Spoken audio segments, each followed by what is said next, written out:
Salut les polyglottes! Aujourd'hui je vais vous parler de l'apprentissage des langues difficiles.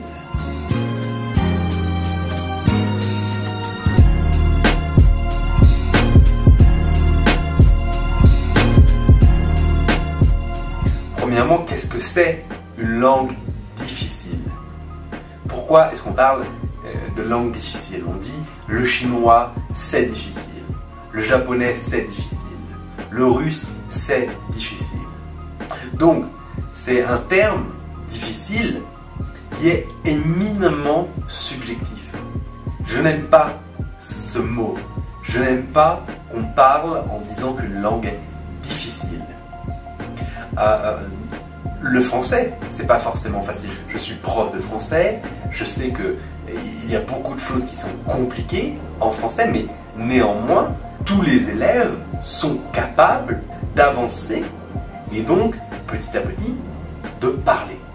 Donc, pourquoi on dit difficile pour une langue? Je pense que c'est vraiment dommage de mettre une étiquette comme ça sur une langue. Si on veut quelque chose qui est plus objectif, qui est plus concret, quelque chose qu'on peut évaluer, on doit parler de distance linguistique.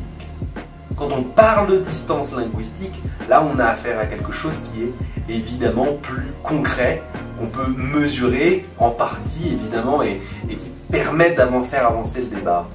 Donc quand on dit le français et l'italien, ce sont des langues qui se ressemblent beaucoup, et qui ont énormément de vocabulaire, une grammaire similaire, on a raison, malgré des différences certaines qu'il ne faut pas nier, mais on est sur quelque chose d'identique et donc on peut mesurer. Donc de la même manière, on dit le japonais et le français sont deux langues très distantes pour un certain nombre de raisons.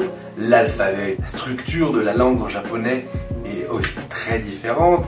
Vous avez la prononciation, c'est peut-être pas la langue asiatique avec le plus de spécificité, mais ça reste complexe. Donc voilà, une langue c'est un ensemble complexe. Mais toutes les langues sont des ensembles complexes.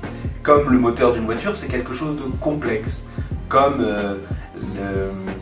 la physique, c'est quelque chose de complexe.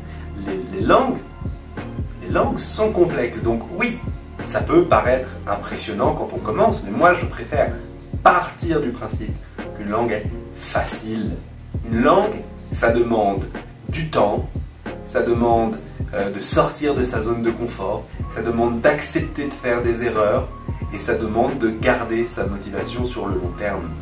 Une langue, c'est quelque chose d'exigeant. Mais après, que vous choisissez une langue qui soit très distante linguistiquement, comme le chinois, le japonais, et évidemment les langues asiatiques, mais si vous voulez apprendre le quichua ou le wolof, toutes ces langues qui vont ne pas vous aider en termes de vocabulaire ou de grammaire, voire de prononciation, toutes ces langues, fondamentalement, l'approche, c'est la même.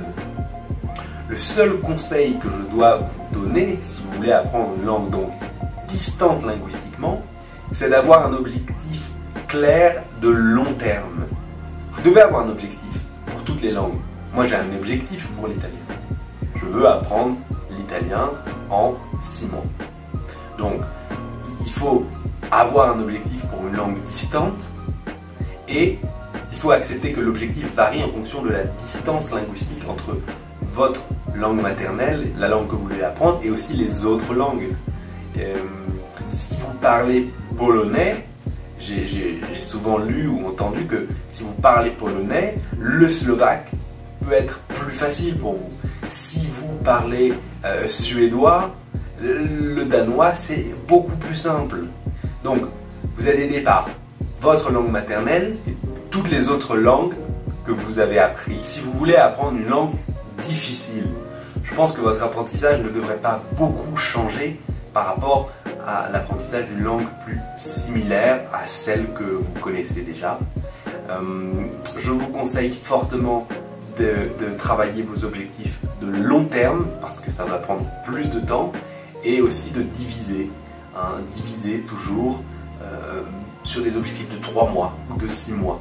Donc les objectifs sont indispensables pour toutes les langues, mais encore plus pour une langue distante, différente, parce que c'est vraiment accepter que ça va vous prendre du temps et que vous allez devoir travailler pendant une plus longue période. Ça questionne votre motivation, l'intérêt, et évidemment il y a tout ça qui rentre en compte.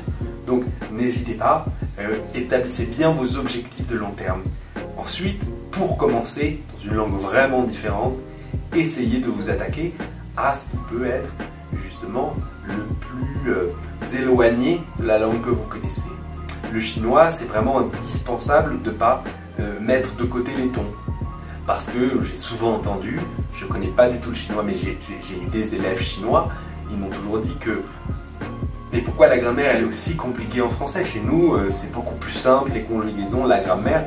Donc vous avez cet élément, ce roc qu'est le ton, dans les langues tonales. C'est sûr que ça peut faire peur, mais si vous travaillez ça, après vous allez voir.